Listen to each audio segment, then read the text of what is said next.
Ya, shalom Bapak Ibu terkasih. Kita akan dengarkan pengajaran sore hari ini, yaitu tentang kenali roh kudus dari setiap leluhur kita masing-masing. Ya, saya akan baca di dalam Efesus pasal 4, ya. Efesus pasal 4 ini Saudara bisa baca dari ayat 24 sampai 17 sampai 24, tapi saya akan baca aja langsung di ayat yang ke-22 ya. Supaya mempersingkat waktu, nanti Saudara bisa baca dari ayat 17 sampai 32, di mana ayat 17 itu menyatakan kehidupan manusia yang bodoh, yang jauh dari Tuhan, bahkan hatinya begitu degil, keras ya.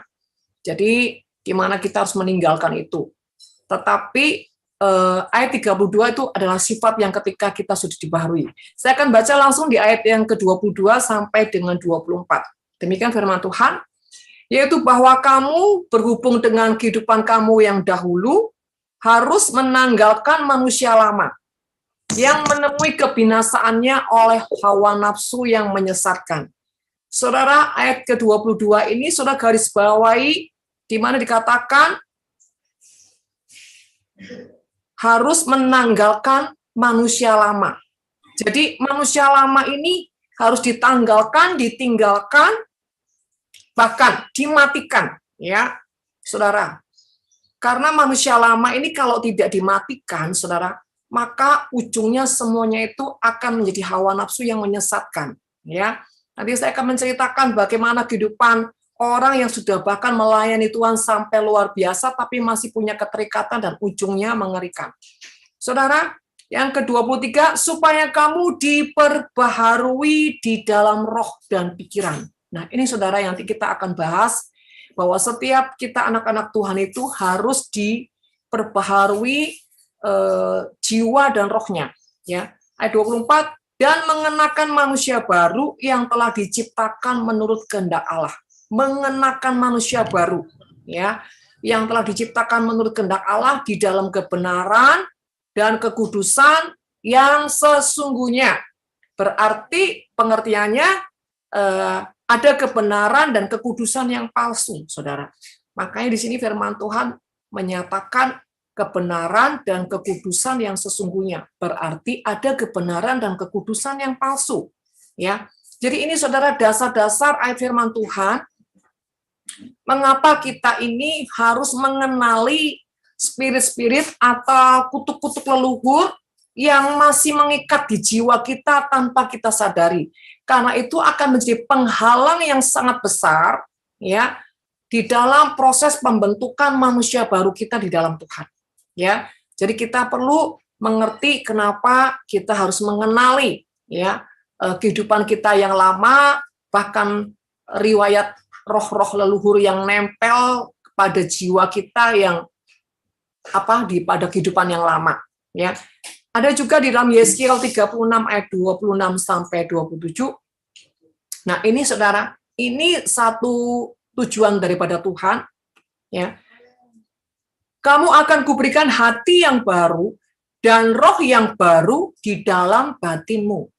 Saya ulang lagi, kamu akan kuberikan hati yang baru dan roh yang baru di dalam batinmu, dan aku akan menjauhkan dari tubuhmu hati yang keras. Ya, hati yang keras ini bicara watak sifat yang lama yang dipengaruhi oleh roh-roh leluhur, ya, di dalam kehidupan kita. Bahkan dikatakan, dan kuberikan kepadamu hati yang taat. Saudara, ketika kita ini mengalami sebuah proses pembaharuan oleh roh Tuhan, maka itu akan mengalami sebuah perubahan, ya. Saudara, perhatikan, selalu firman Tuhan di sini mengatakan hati dan roh, ya, jiwa dan roh. Sama sekali, Saudara, tidak mengungkit atau sedikit menyinggung tentang daging. Karena pada dasarnya daging ini akan kita tinggalkan, akan mati, Saudara. Tetapi jiwa dan roh ini akan terus kita bawa. Saudara terkasih, ayat 27 dikatakan, rohku akan kuberikan diam, ya, di dalam batinmu. Jadi akan stay di dalam batin kita. Dan aku akan membuat kamu hidup menurut segala ketetapanku dan tetap berpegang pada peraturan-peraturanku dan melakukannya. Jadi saudara, ketika roh Tuhan itu ya sedang mengerjakan pertobatan di dalam kita, maka saudara ya, sirkulasi kehidupan yang lama itu akan terus menurun ya. Tetapi kehidupan yang baru di dalam Tuhan itu akan terus bertumbuh. Ya, ini bicara di mana ketika kita benar-benar ya hidup dalam setiap pertobatan. Makanya saudara, firman Tuhan berkata, kerjakanlah keselamatanmu dengan gentar dan takut akan aku. Jadi artinya keselamatan ini perlu dikerjakan. Jadi keselamatan itu tidak boleh kita vakumkan ya, atau tidak bereaksi, atau kita biarkan padam dan mati. Apa itu keselamatan, saudara? Tentang pertobatan. Ya, jadi kapan kita ini harus hidup dalam pertobatan? Sejak kita kenal Tuhan, sejak kita diselamatkan, kita harus hidup dalam pertobatan sampai kapan? Sampai nafas terakhir. Ya, supaya apa? Di dalam pertobatan itu supaya kita dapat mengenakan manusia baru, yaitu manusia ilahi. Ingat saudara, kita ini adalah manusia roh, yaitu manusia ilahi, manusia Tuhan. Ya, jadi people of God, jadi manusia Tuhan. Jadi kita bukan manusia dunia. Jadi dunia ini hanya tempat transit atau pembelajaran didikan, ya, tempat permukaan, tempat pembentukan. Dan ujungnya nanti kita akan pulang kembali ke surga. Nah, saudara, dikatakan di sini ya, kita ini harus mengenali setiap spirit-spirit kutuk yang ada dari leluhur setiap kita. Supaya apa? Supaya kita dapat mematahkan dan memutuskan perjanjiannya, ya, ikatan rohnya dari hidup dan keturunan saudara. Jadi saudara terkasih, ingat ya, kita ini harus ya mengenali spirit-spirit kutuk dari leluhur yang tinggal di dalam kehidupan kita. Ya, saudara. Dan di sini cara-cara untuk memutuskan kutuk, ya. Pertama adalah kenali kutuk atau spiritnya. Jadi kutuknya misalkan saudara, kutuk kemiskinan, kutuk kenajisan, kutuk tentang karakter yang tidak sabar, banyak hal lah, karakter yang buruk, ya, saudara ya, termasuk pemarah, jadi gitu ya. Jadi itu salah satu contoh kutuk-kutuk okultisme. Jadi suka dengan penyembah berhala, suka dengan okultisme, suka dengan urusan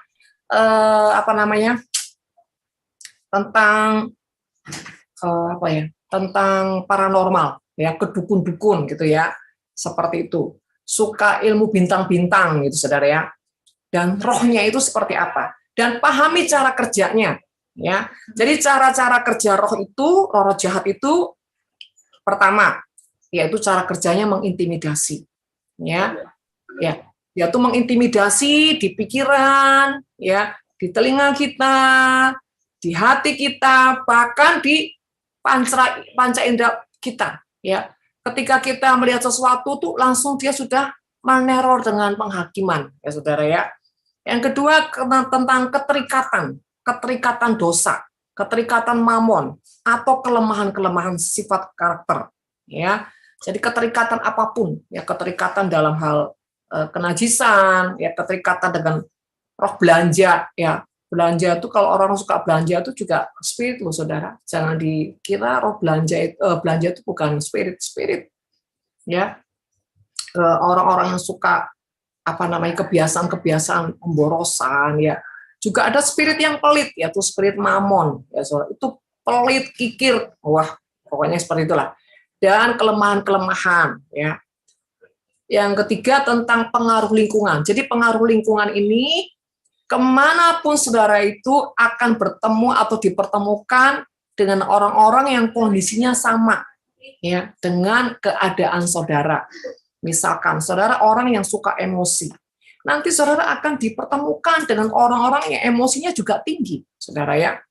Saudara orang yang kepahitan, nanti saudara akan bertemu dengan orang-orang yang kepahitan. Saudara orang yang kecewa, saudara akan bertemu dengan orang kecewa.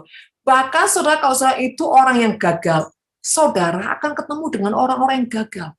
Saudara suka okultisme, saudara suka kenajisan, nanti saudara pun juga ya akan bertemu dengan orang-orang yang sama kondisinya, keadaannya. Ya.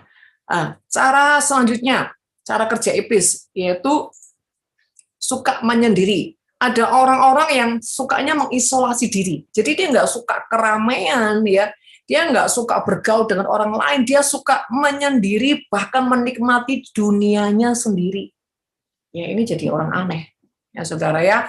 Orang-orang yang suka mengisolasi diri, bukan karena pandemik, saudara ya, bukan karena COVID, ya. Tapi memang orang yang nggak suka gitu loh berurusan dengan orang lain, ya. Nggak suka menjamah orang lain, tidak berurusan dengan yang lain, saudara. Jadi dia lebih nyaman ketika dia sendiri tanpa ada orang lain, ya. Bahkan biasanya orang-orang seperti ini tuh sifatnya selalu egois, ya saudara ya. Dingin hatinya, ya. Biasanya orang-orang seperti ini tidak peduli dengan orang lain, ya, termasuk egois tadi. Bahkan orang yang biasanya keras hati, ya, orang kalau suka menyendiri itu selalu identik juga wataknya itu keras, ya, keras. Dan kebenaran diri ini selalu, saudara, roh ini selalu mengikuti orang-orang seperti ini, ya, seperti itu. Selanjutnya,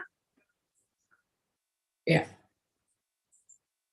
tidak suka bergaul dari ya, dunia sendiri. Yang maksudnya suka mengingat-ingat atau ya mengingat-ingat masa lalu, ya, berputar-putar dengan masa lalu, hidup dengan di masa lalu. Padahal udah hidupnya sekarang, tapi dia suka apa ya, melihat ke belakang. Suka sekali ya mengenang masa lalu. Entah itu yang baik, entah itu kalau yang baik sih nggak apa-apa, ya. Contoh nih misalkan. Saya punya seorang bapak ya. Dulu waktu dia masih punya kedudukan sangat tinggi di Bea Cukai, ya, wah dia bangga banget.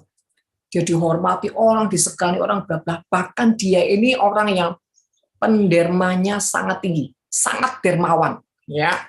Saudara, dulu nih ya, dulu waktu kami belum kenal Tuhan. Kalau udah yang namanya Lebaran gitu, saudara ya. Ayah saya itu dari atas lantai 2, ya. Itu pagi-pagi banget itu sudah ngantri. Banyak orang, pengemis lah, apalah, tukang sampah lah, apa, saudara ya. Itu udah ngantri, ya, dapat duit, saudara ya. Dan orang tua saya ini, ya, waktu masih kerja, kalau siapapun kesusahan gitu ya, datang ke kantornya, datang ke ruangannya, saudara. Zaman dulu orang nggak terlalu simpan uang di bank, ya, jadi suka taruh di filing kabinet dan berapa. Itu orang tua saya bilang, ambil sendiri. Kamu perlu berapa, ambil sendiri. Ya, wah uangnya banyak sekali, saudara ya. Sekali tanda tangan bisa puluhan, bisa ratusan juta, saudara ya. Jadi dia seperti itu kebiasaan, tapi orangnya keras, wataknya keras, saudara. Nah, ketika dia udah pensiun, dia itu selalu nggak bisa menerima keadaannya. Selalu mengingat masa lalu. Waktu dulu ke dalam kejayaanku, selalu memikirkan kejayaannya, sehingga dia seperti orang itu mengasihi diri sendiri. Dia nggak bisa menerima keadaannya yang sekarang. Ya puji Tuhan dia sudah kenal Tuhan, kalau enggak bahaya sekali, saudara. Ya, jadi itu contoh orang yang suka apa ya, tenggelam di masa lalu. Entah itu yang menyenangkan, entah itu yang buruk, saudara. Nah, dan biasanya orang seperti ini, ya, itu susah untuk bangkit. Ya. Bahkan kalau yang buruk tuh malah yang ada cuma trauma, ketakutan. Ya. Tetapi yang dulu pernah sukses, pernah apa tuh, ya cuma menikmati aja. Jadi dia menikmati masa lalunya, terus akhirnya jadi mengasihi diri sendiri. Ya. Jadi seperti itu juga spirit, itu bahaya, ya. Gimana itu tidak membuat orang bisa bangkit, ya. Hidupnya berputar-putar, ya puluhan tahun ya begitu-gitu terus, gitu ya. Karena saking banyaknya traumanya. Yang selanjutnya tidak bisa mengampuni. Nah, saudara hati-hati ya. Kalau ada sifat karakter yang susah mengampuni, ini juga spirit. Dan ini juga biasanya diturunkan dari leluhur, dari atas-atas, saudara. Pasti juga ada dari orang tua, dari kakek, dari engkong, dari emak, pasti ada yang punya sifat seperti ini, saudara. Ini seperti sifat turunan, ya, susah mengampuni, ya kayak gitulah ya, susah memberi, gitu ya. Yang selanjutnya ada tadi ya, kebenaran diri sendiri. Jadi orang ini kecenderungannya, ya, kecenderungan orang yang selalu merasa dirinya benar, ya, itu adalah orang-orang yang akan susah dibentuk, susah dididik, susah ditegur, susah, saudara ya, tidak bisa menerima didikan Tuhan. Atau orang yang pesimis, ya, beda dengan orang yang trauma, saudara ya. Orang pesimis ini ya memang ada kaitannya dengan trauma, tapi ini lebih kayak orang nggak punya keberanian, itu karena mentalnya, ya, mentalnya itu mental orang yang lemah, apa-apa takut, apa-apa nggak berani, apa-apa ragu, apa-apa bimbang. Nah, ini spirit, saudara. Dan ini juga semua bicara warisan. Semua ini yang tadi saya bacakan, itu 75% itu warisan dari atas. Ya. Yang 20%-nya itu adalah pertumbuhan pada saat kita menjalani kehidupan, mungkin dengan lingkungan, karena keadaan, karena banyak hal. Ya. Nah, saudara, selanjutnya, cara bagaimana kita ini memutuskan ikatan-ikatan roh, ya. Nanti saya akan membahas tentang banyaknya roh, ya. Ikatan-ikatan roh. Kalau tadi saudara ada di antara semua yang salah satunya saya sampaikan, ya, keterikatan mamon, seksual, saudara ya, pornografi, atau orang yang suka mengisolasi diri, suka penyembahan berhala, ya, atau orang yang selalu hidup di masa lalu dan selalu susah untuk bangkit, ya. Saudara, bagaimana cara memutuskan ya spirit-spirit ini? Pertama, saudara harus perjamuan kudus, ya. Sebelum kita ini melakukan peperangan roh, kita harus perjamuan kudus. Gimana Bu kalau saya nggak siap dengan perjamuan kudus? Ya, minimal ada minyak pengurapan, ya. Kalau ada perjamuan kudus, lebih bagus, saudara. Jadi, gini, caranya bagaimana ketika saudara memutuskan ikatan-ikatan roh? Ya, saudara, yang pertama adalah saudara mendeklarasikan dulu. Jadi, saudara harus mengenal dulu, misalkan, contoh, saya ini, orang tua saya ini penyembah berhala. Ya, dan orang tua saya ini punya warisan ilmu dari turun-menurun, dan kebetulan ayah saya ini anak tunggal, ya, di mana mamahnya itu punya banyak banyak ilmu yang diturunkan, ya, yang diturunkan ke orang tua saya ini. Dan saudara, saya kenali salah satunya roh atau roh jahat yang menguasai ayah saya, ya, salah satunya, saudara, adalah roh kenajisan, ya, suka kawin. Nah, ini saudara, penyembah berhala. Yang kedua tentang karakternya, ya, karakternya ini karakter yang ketika harga dirinya disentuh sedikit udah langsung wah, yang ngeri, saudara ya. Terus kemarahan. Kalau sudah marah, saudara, wah, itu seperti binatang buas, ya, tidak bisa dikendalikan kemarahannya. Nah, saudara, jadi meledak-ledak. Terus apalagi ya? Kawin cerai, kutuk-kutuk kawin cerai, saudara. Nah, dan karena orang tua saya ini, ya, penyembah berhala, ya. Jadi kejayaannya itu, saudara ya. Jadi gini, ada satu hal yang saya harus sampaikan ke Bapak Ibu. Coba kalau ada di keluarga Bapak Ibu, ketika orang tuanya meninggal, anak-anaknya tuh jatuh miskin semua. Usaha apapun, kerja apapun, nggak pernah bisa berhasil. Ya, ini tandanya waktu orang tuanya masih hidup, dia ada ikatan dengan yang namanya pesugihan, ya, ada pesugihan, ya. Jadi orang kalau sampai punya keterikatan di sini, misalkan orang tua saya, Orang tua saya kayaknya ada di situ juga ya, saudara. Jadi ketika orang tua saya itu meninggal, anak-anaknya bangkrut. Jadi mau kerja apapun, ya. Bahkan saudara, ada anak-anak yang istilahnya orang itu nggak bisa kawin, ya. Ada juga yang kecelakaan terus, saudara. Kecelakaan. Jadi saya punya kakak ya, laki. Itu kecelakaan ya, 1 tahun bisa berapa kali, saudara. Hidupnya tuh penuh dengan kecelakaan. Ya. Terus kegagalan, kerja apapun nggak bisa. Padahal orangnya, waduh, saudara, sangat saleh, kepribadiannya baik banget. Nggak pernah komplain, saudara. Pokoknya top deh. Tentang berbakti sama orang tua, wah nomor 1. Tapi keberuntungannya itu ngeri sekali, saudara. Ya, jauh dari keberuntungan. Nah, saudara, ini kan apa? Karena kutuk. Ada lagi kutuk penyakit, saudara. Ya, nanti saya akan bacakan contoh-contoh kutuk-kutuk ya, saudara ya. Nah, tadi saya kembali lagi tentang perjamuan kudus. Ya, kalau tidak ada perjamuan kudus, ya minimal ada minyak pengurapan. Ya, caranya bagaimana? Saya contohkan dulu untuk perjamuan kudus ya. Jadi perjamuan kudus itu dilakukan terakhir setelah saudara mendeklarasikan pematahan kutuk, ya, saudara. Jadi saudara ketika misalkan nih, di dalam nama Yesus aku cabut kutuk-kutuk perceraian, kutuk-kutuk kegagalan, kemiskinan, bahkan kutuk hutang piutang, ya. Kutuk apalagi penyembahan berhala. Dalam nama Yesus, kutuk penyakit aku cabut, aku patahkan dan aku lemparkan ke jurang maut di dalam nama Yesus. Dan saudara, setelah saudara lakukan semuanya, saudara angkat, ya, Tuhan, ini adalah tubuhmu, yaitu firman Tuhan, ya.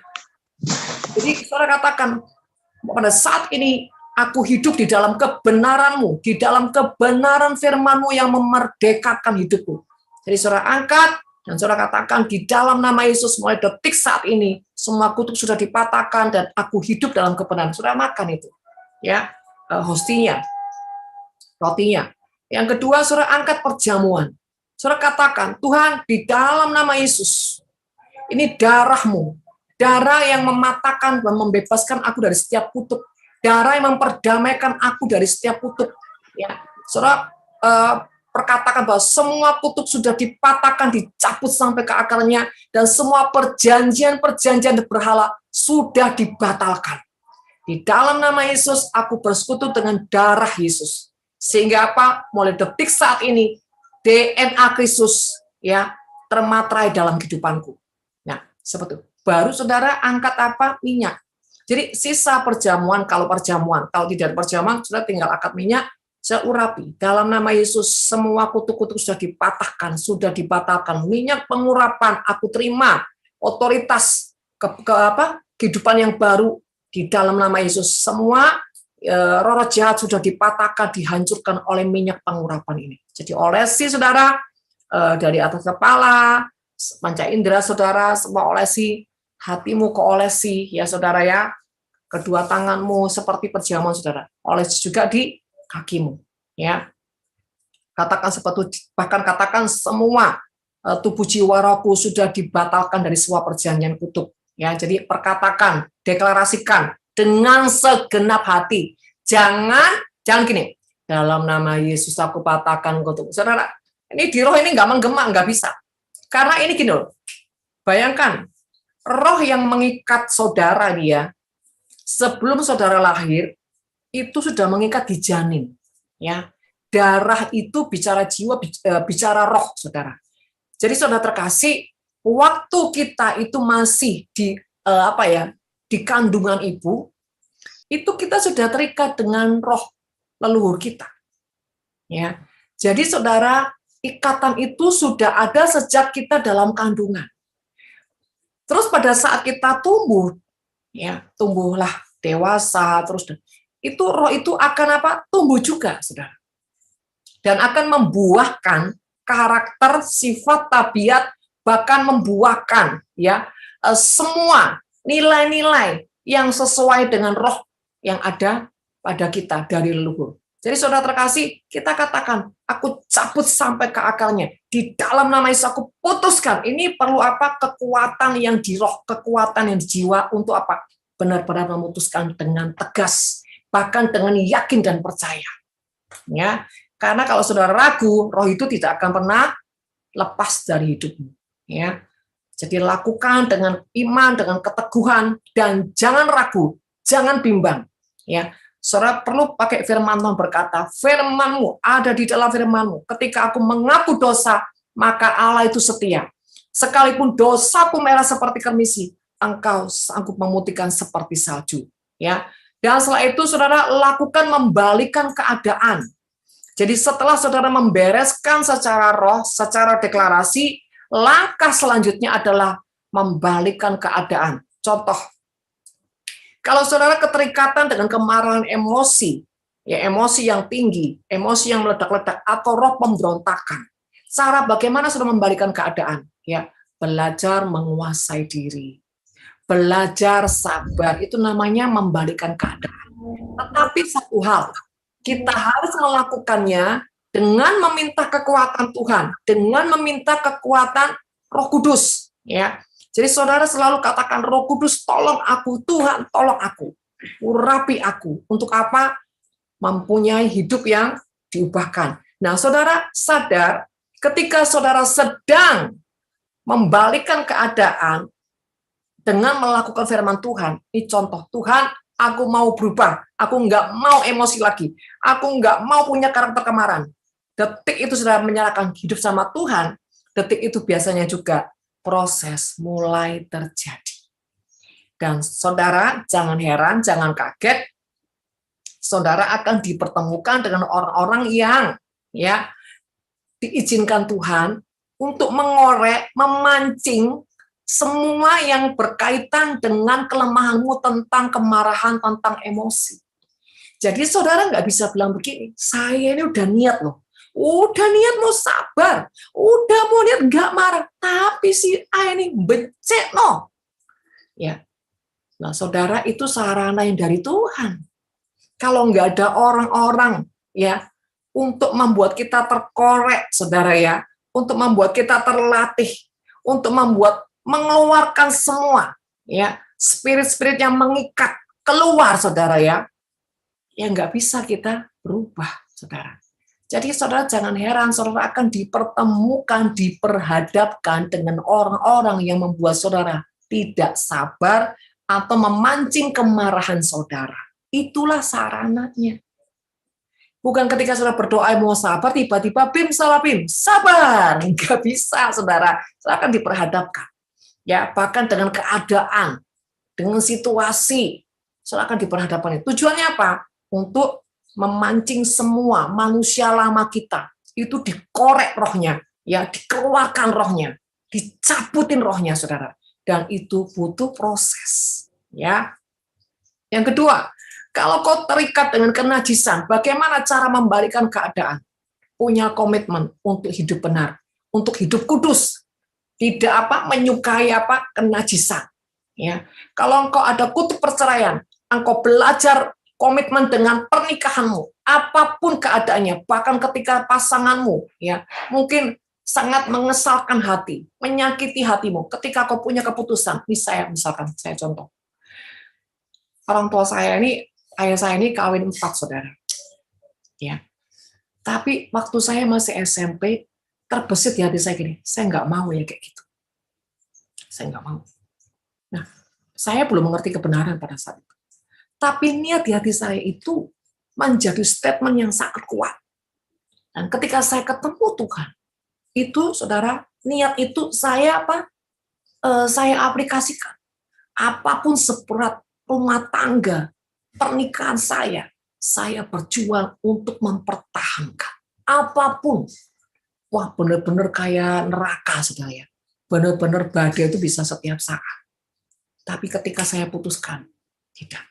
Saya harus mematahkan kutuk perceraian. Lewat apa? Harga harus dibayar, saudara. Ya, mempertahankan pernikahan apapun itu. Ya itu memang harus bayar cawannya. Ya, jadi seperti itu. Karena apa? Saya mematahkan kutuk itu supaya apa? Kutuk itu berhenti Pada apa? Pada tahap hidup saya. Dan ketika nanti turun ke anak saya, itu sudah tidak berlaku lagi. Ya, kalau kita tidak membayarnya, tidak membayar cawannya, nanti keturunan kita akan mewarisi, saudara. Ini suka nggak suka, mau nggak mau, kita harus bayar itu. Ya, itu contoh. Yang selanjutnya, tentang orang yang punya terbiasa dengan roh Beliam. Roh Beliam itu apa sih? Roh kompromi. Nggak apa-apa lah dosa dikit-dikit. Nggak apa-apa lah kompromi begini dikit-dikit. Ya, saudara. Orang yang bisa dijual. Ya, apanya itu, saudara? Apanya saja. Ya, imannya, kesetiaannya, integritasnya, saudara ya. Orang yang pelin-pelan, orang yang gampang kompromi. Nah, kalau sudah begini, saudara, bahkan orang yang mudah terima suap, ya, orang yang bisa dibeli. Nah, ya, saya ini ya, saya juga bangga sama bapak saya nih. Orang yang punya prinsip, dia nggak bisa dibeli. Ya, saudara orangnya, dia punya prinsip yang sangat kuat. Dan waktu dia belum kenal Tuhan pun, yang saya bangga dengan orang tua saya. Kalau dia mau memberi, saudara, itu enggak kasih berapa. Seberapa dia punya ini kapasitas tangan untuk ambil uang, dia kasih. Dan ketika ada orang bilang, duh kok banyak sekali, dia bilang gini, ini bukan milikku, ini milik Tuhan. Saudara, itu yang benar-benar menjadi statement di hati saya. Orang tua saya selalu mengatakan bahwa uang itu milik Tuhan. Harta milik Tuhan, nggak akan dibawa mati. Jadi nggak ada pelit, saudara. Ya. Benar-benar kalau ngasih uang itu ambil begini, saudara. Nggak gini. Dia jaya. Dan kalau dia bantu orang, wah, all out, saudara. Jadi saya tuh ada bangganya di situ sama orang tua saya. Nah, selanjutnya, saudara, sakit penyakit turunan. Nah, ini banyak sekali ya, penyakit karena keturunan, penyakit karena ikatan berhala. Saudara, bagaimana mematakan ini? Kalau ini, saudara, ini angka mati, nggak bisa nggak ada perjamuan. Harus ada perjamuan, saudara. Karena ini bicara apa? Darah. Ya, saudara, sakit turunan, ya misalkan jantung, ginjal, kanker, apapun, saudara. Asma, ya saudara ya. Nah, ini saudara, ini harus ada minyak pengurapan seperti yang saya ajarkan. Dan langkah kedua adalah disiplin hidup sehat. Ya, artinya jangan makan sembarangan. Kalau engkau punya punya penyakit turunan kencing manis, ya harus dijaga gulanya. Ya, saudara, saya punya dari suami saya ada keponakan, dia itu punya kutub keturunannya tuh kencing manis. Ya. Baru-baru berapa bulan kemarin kencing manisnya sampai 500, saudara. Wah, udah bukan hampir anfal, saudara. Tapi ujungnya puji Tuhan sampai, puji Tuhan tertolong ya. Itu ngeri sekali, saudara. Ya, waktu dia lagi oke, saya sering ngomong nih, kamu tuh loh jangan terlalu banyak minum manis-manis. Oh, nggak bisa, tante. Aku kalau nggak bisa nggak minum manis, nggak bisa. Aku lebih nggak makan daripada nggak minum manis. Saudara, ngeri sekali kalau dia minum es, minum manis-manis. Waduh. Nah, itu saudara, dia tahu ada kutu seperti itu, dia tahu ada kelemahan, tapi dia nggak bisa tarak. Bahkan dia tidak bisa menguasai diri. Ini bahaya. Ya. Jadi untuk membalikan keadaan, ya kita harus menjaga juga secara pola hidup kita. Ya, pola hidup kita juga harus dijaga. Cara makan, ya, cara pola hidup kita juga bukan hanya makan, tapi kebiasaan-kebiasaan untuk menata waktu, ya, seperti itu. Yang selanjutnya kegagalan, kemiskinan. Saudara, saya juga banyak ini ketemu orang yang hidupnya selalu gagal terus, bahkan miskin terus, sampai turunannya miskin terus. Nah, ini kalau sampai gini, dulu dari atasnya ada dua. Satu adalah orang yang punya ikatan pesugihan. Yang kedua, biasanya berkaitan dengan orang yang suka membungakan uang, rentenir. Ya, orang kalau rentenir, saudara, itu keturunannya akan jatuh miskinnya ngeri sekali. ya, rentenir. Ya, yang kedua, yang pertama tadi tentang pesugihan, ya. Nah, saudara, bagaimana cara memerangi ini? Saudara, ya putuskan rohnya, ya, dan rajin bekerja, kerja dengan integritas, jangan malas-malasan, jangan tidak punya tanggung jawab, ya, saudara ya. Perhatikan pola hidup juga, harus bijaksana dalam menggunakan waktu, kesempatan, dan finansialnya, saudara. Jadi harus bijaksana, bukan hanya bijaksana menggunakan hidupnya, waktunya. Waktu itu harus berharga buat dia. Waktu itu benar-benar harus dia manage dengan baik. Bahkan dia harus bisa membaca, melihat setiap peluang atau kesempatan. Tidak boleh sampai tidak melewati kesempatan. Ya, saudara. Yang ketiga adalah dia harus bijaksana menggunakan keuangannya, memanage keuangannya. Tapi bukan berarti pelit, saudara ya. Tapi bijaksana. Ya, atau orang-orang yang ini yang terakhir, saudara, jangan sekali-kali berurusan dengan okultisme, ya, karena itu celah yang dapat membuat ikatan roh itu bisa masuk lebih jahat lagi, saudara. Dan langkah yang terakhir adalah keputusan untuk lebih intim dengan Tuhan, saudara. Saya ini punya saudara 24. Ya, karena saya kawin 4, saudara ya. 24 saudara, ya. Saya puji Tuhan, saya ini orang yang ditangkap Tuhan dan benar-benar dibabat Tuhan habis-habisan. Tapi puji Tuhan, dalam anugerah Tuhan, puluhan tahun saya melewati proses dan Tuhan tuh mampukan, jamin, sehingga saya tuh bisa melewati semuanya, saudara. Dan sejujurnya, saya ini di antara seluruh keluarga atau saudara saya ini orang yang paling dihormati, paling disegani, saudara. Ya, saudara. Karena apa? Karena saya orang yang benar-benar hidup bersama Tuhan, benar-benar hidup dalam pertobatan, di dalam mematikan kedagingan, benar-benar bergulat untuk mematahkan kutuk. Ya, saya dari usia 17 tahun kenal Tuhan.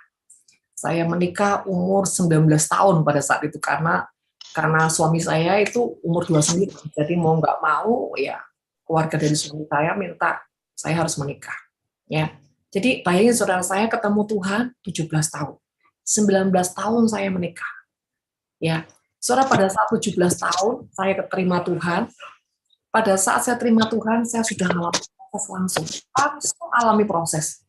Ketika saya masuk pernikahan, prosesnya lebih glory, haleluya.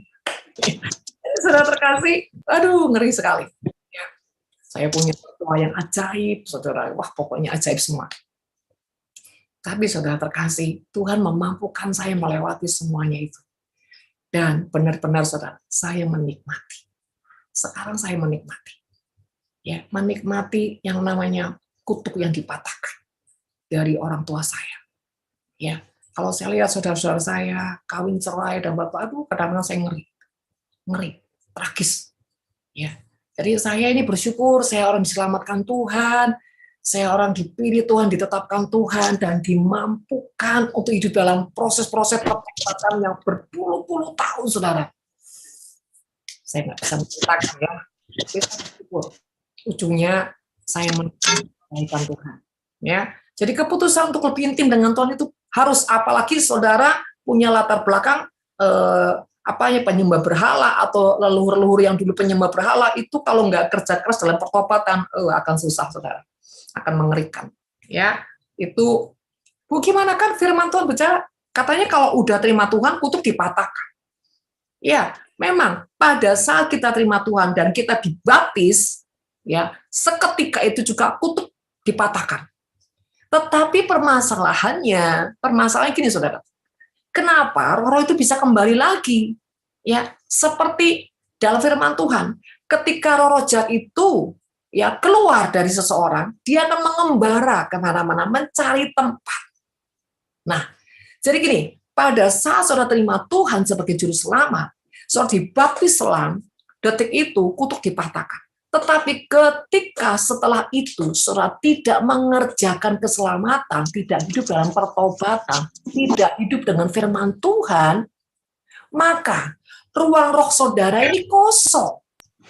Nah, ruang yang kosong ini, ketika iblis yang dulu pernah tinggal kontrak, saudara, di dalam jiwa rohmu, dia akan datang kembali dan melihat rumahnya itu kosong. Ya, dia akan kembali jauh lebih parah dari sebelumnya. Makanya, saudara, ada orang-orang yang tadinya latar belakang belum kenal Tuhan, sampai dia kenal Tuhan, ya, ketika dia tidak sungguh-sungguh, itu lebih jahat lagi dari sebelumnya. Kenapa? Karena roh yang lama itu datang masuk lagi, bukan dengan dia sendiri, dia akan masuk lebih banyak dari yang sebelumnya. Itu makanya lebih parah kondisinya, saudara. Jadi yang benar itu seperti Maria Magdalena. Ketika dia sudah diputuskan, sudah dipatahkan, sudah dilepaskan dari roh jahat, 7 roh jahat, dia langsung detik itu juga ikut Tuhan, mengiring Tuhan. Nah, masalahnya banyak anak Tuhan itu tidak seperti itu, saudara. Dia merasa dia sudah aman, dia sudah anak Tuhan, statusnya udah Kristen, selesai. Tidak. Ini pertobatan harus dikerjakan, karena apa? Roh yang tadi dilepaskan, ini menjadi ruang tempat yang kosong, ya, saudara. Yang kedua, untuk mengubah dari sifat tabiat yang lama ke yang baru, ini butuh proses. Nah, prosesnya lewat apa? Lewat hidup yang mematikan kedagingan setiap hari. Kembali lagi, pikul salib, sangkal diri, saudara. Nah, dari situlah, saudara, ya, terjadi satu sirkulasi yang terus dibersihkan. Ya, manusia daging kita terus, saudara, dicabut, dibersihkan akar-akarnya, ditumbuhkan benih yang baru, dan benih yang baru kalau cuma hanya ditanam, tidak dirawat, tidak disirami, ya, dengan tidak diisi dengan firman, tidak dipupuki dengan firman, tidak diisi dengan Roh Kudus, maka benih itu tidak akan bertumbuh. Jadi ini secara roh seperti itu, ya. Jadi saudara perlu intim dengan Tuhan dan firman-Nya. Yang kedua, komitmen jam doa. Harus ada jam doa, ya, untuk mematahkan apa? Ritual-ritual di masa lalu yang dikerjakan oleh leluhur-leluhur kita, ya. Yang selanjutnya adalah komunitas orang yang takut akan Tuhan. Jadi gini, saudara perlu nih, ya, menentukan kepada siapa saudara bergaul. Kalau saudara bergaul dengan orang-orang yang tidak takut akan Tuhan, sekalipun sudah berusaha untuk hidup takut Tuhan, saudara nggak akan bisa.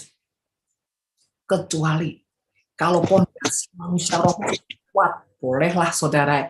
Tapi kalau engkau masih jiwa baru dan engkau tetap bergaul dengan orang-orang yang tidak takut akan Tuhan, wah, itu ngeri, saudara.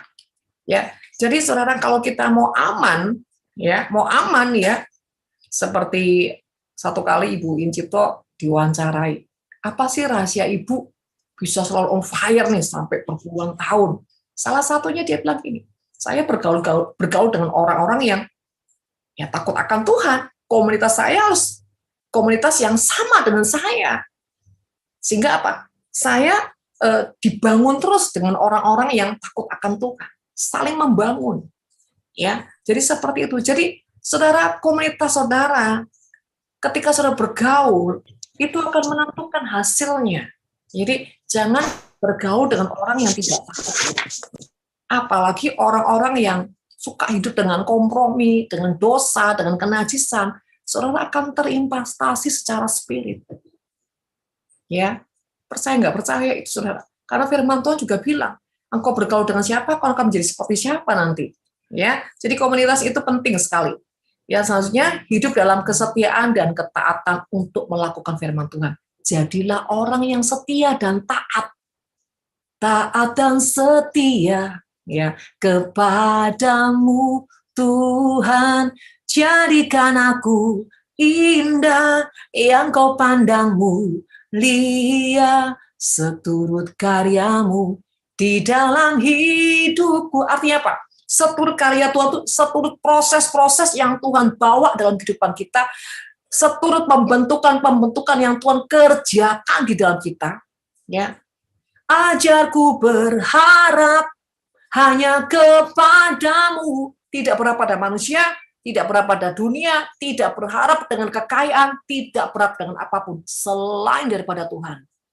Baru terakhirnya, taat dan setia kepadamu Tuhan.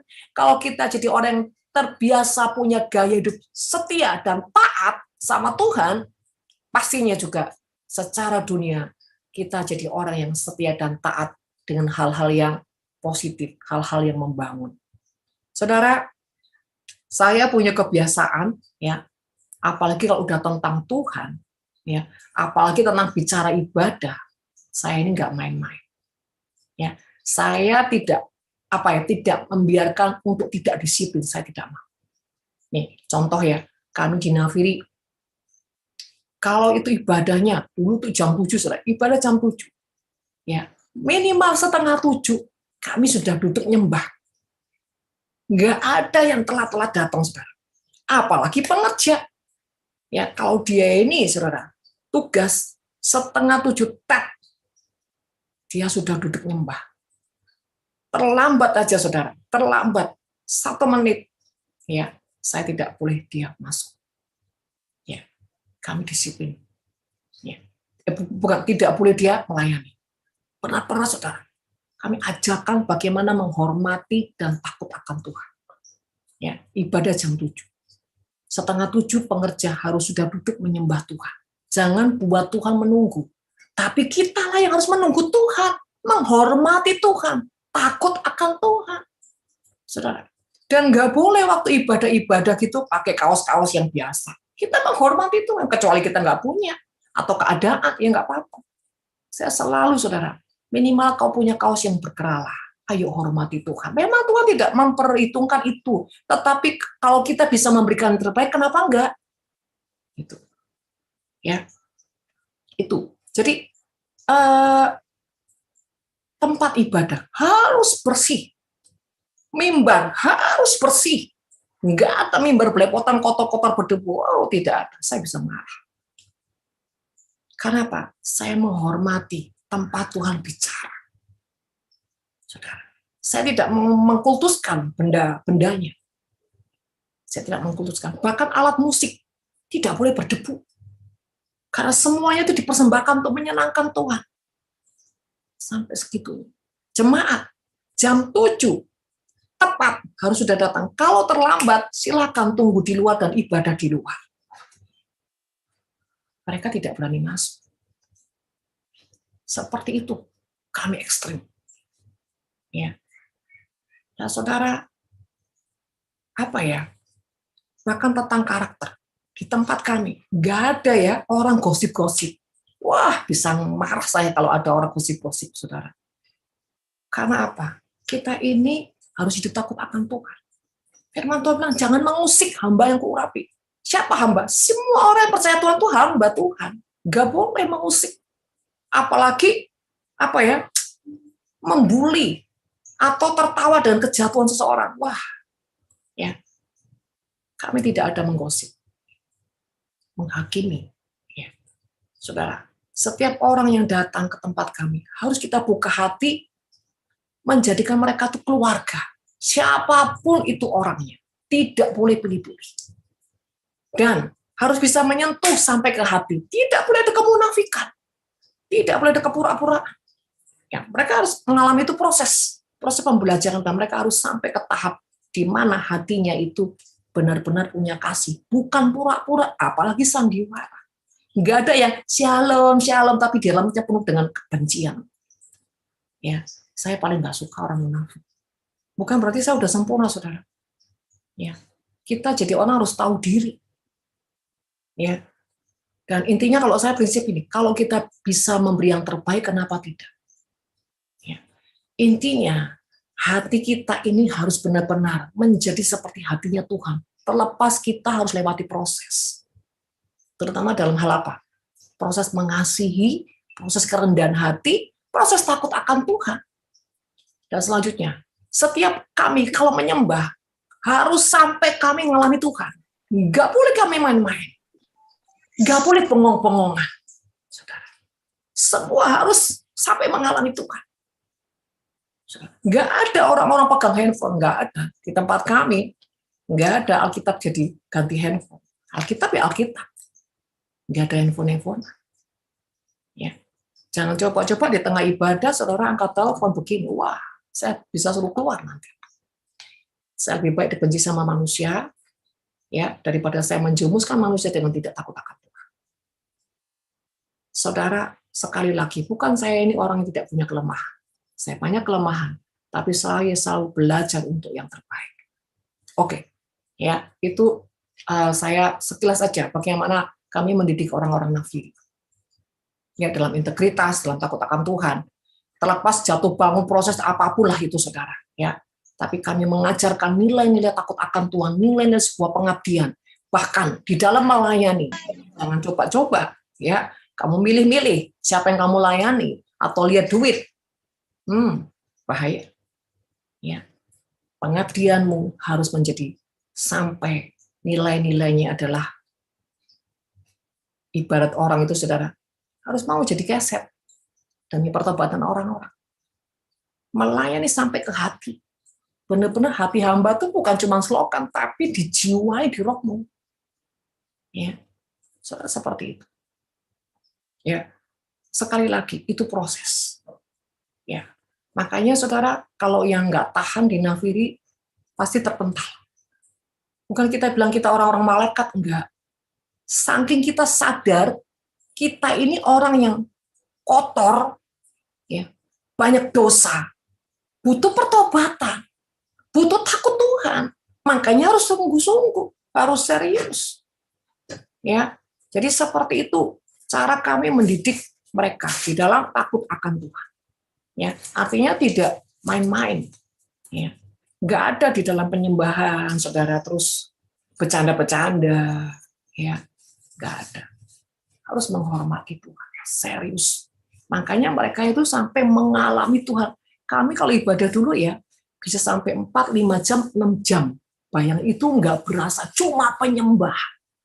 Mereka mengalami Tuhan, dibawa ke tempat ini, dibawa begini. Mengalami Tuhan. Bahkan hampir-hampir sampai enggak ada firman. Karena mau ngomong apa lagi? Mereka sudah mengalami Tuhan. Mereka dapat pesan Tuhan. Mereka dapat rema Tuhan. Mereka juga dilawat. Udah otomatis itu firman. Ujungnya apa? Mereka sharing. Mereka mengalami apa? Mereka dapat apa? Itulah efek buah dari hati yang takut Tuhan. Hati yang menghormati Tuhan. Jadi saudara terkasih, tidak ada ruginya kok kalau kita ini sungguh-sungguh hidup takut akan Tuhan. Ya, terlepas itu berat prosesnya, kadang-kadang anak-anak saya juga nggak sanggup. Ya, keras, kelihatannya keras, tapi disiplin itu akan membuat apa? Membuat perubahan karakter yang sangat luar biasa. Saudara, ketika kami berkumpul dalam satu acara, momen lah bersama hamba Tuhan, bahkan dengan banyaknya ratusan orang. Dan di situ anak-anak rohani saya bilang gini, waduh mami ngeri ya, ini kok begini. Artinya gini, mereka hebat di panggung, mereka hebat pelayanan, tapi di luar itu mereka kok mengerikan. Saya bilang, itulah. Kalau kamu tidak melihat mana orang dididik dan tidak dididik, kamu nggak akan tahu hasilnya, perbedaannya. Jadi saya bilang gini, jangan kamu kagum dengan orang yang di depan mimbar atau di atas mimbar atau pelayanan. Kagumlah ketika kau berjumpa dengan orang-orang yang hidup mematikan kedagingan setiap hari. Hidup sungguh-sungguh takut akan Tuhan. Ya, oke saudara, kita akan kembali ke topik ya. Oke, mengenai roh kudus. Selain nanti saya akan buka sesi tanya jawab. Ya, saya akan memberi contoh di sini. Kalau saudara itu ada ikatan kutuk, misalkan kutuk kenajisan. Nah, saudara, you suka nggak suka, namanya roh yang mengikat. Ya, namanya roh mengikat itu, saudara, nggak kita sadari. Ya, bahkan dari kecil, saudara misalkan roh bohong. Anak kecil itu bisa bohong. Loh, siapa yang ngajarin? Itu masalahnya bukan diajarkan, saudara. Kita lihat dari atas. Kalau dari orang tuanya, dari atasnya lagi, suka bohong. Nanti anak ini dari kecil, bawaannya bohong. Impartasi spirit. Dari kecil, sukanya yang lihat nggak benar. Saudara, satu kali saya ketemu sama anak yang umurnya baru 7 tahun. Tapi suka lihat tuh, gambar-gambar yang bugil, saudara. Wah, ini ngeri. Saya bilang, ini gimana anak umur 7 tahun? Dan kecanduan banget, saudara. Telusuri, saudara. Tuhan bilang, ini orang tuanya hiperseks. Saudara terkasih, bayangin, ini anak mengerti. Ya. Saudara terkasih, ingat ya, kutuk leluhur. Contoh, ya, kalau engkau orang yang susah punya keturunan, pasti itu ada dari leluhur.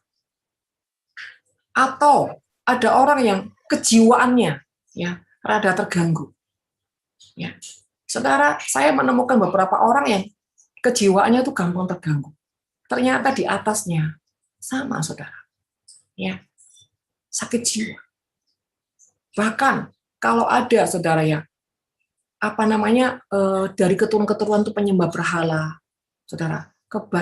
Kebanyakan itu nanti keturunannya itu autis, ya, Down syndrome, saudara.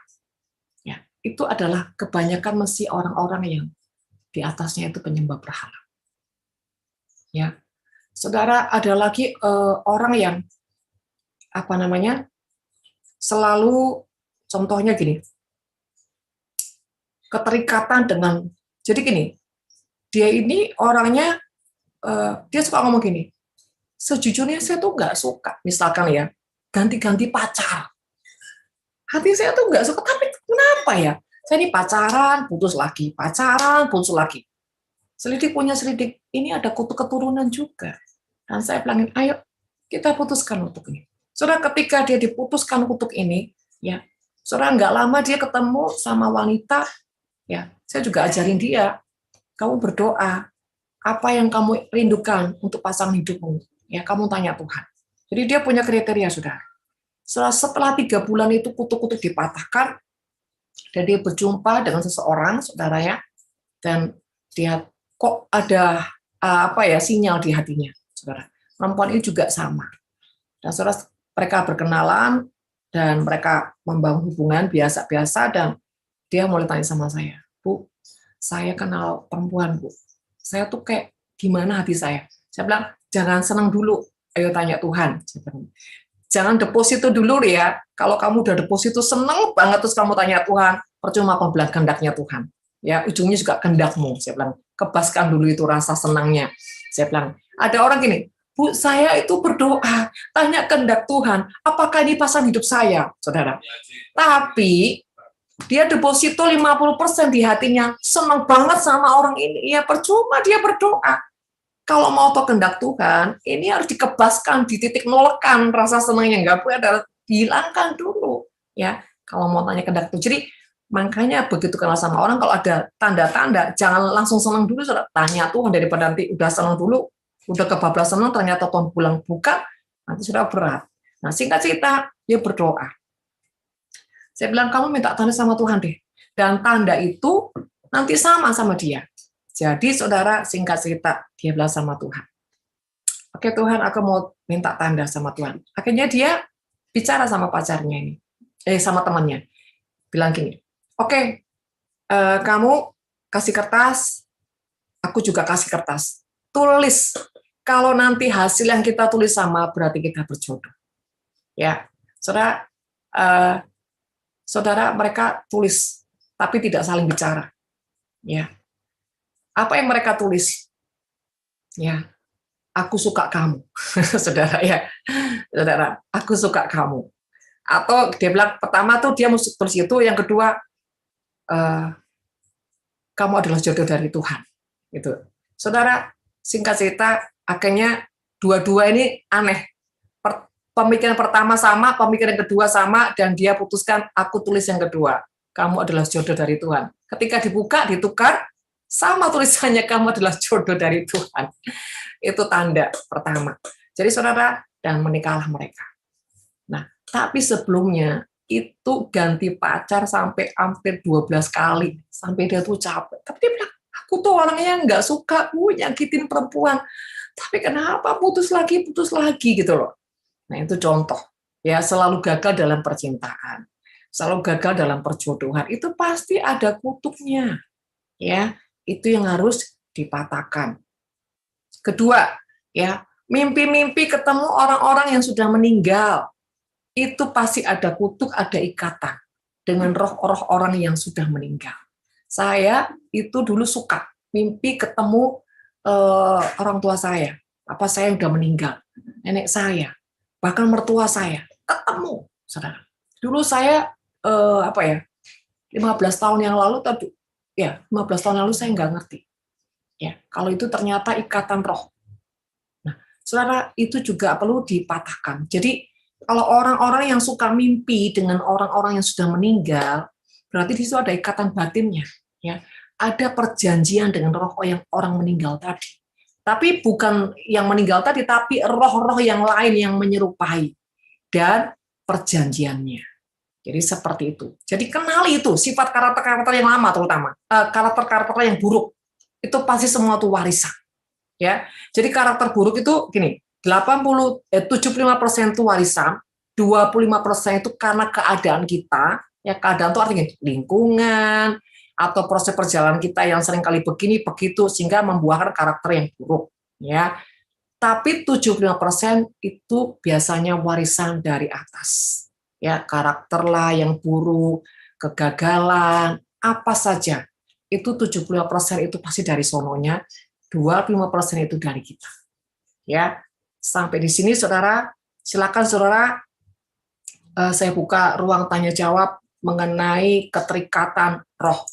Saudara boleh tanya apa saja yang berkaitan dengan keadaan saudara, kondisi bahkan sakit penyakit. Silakan.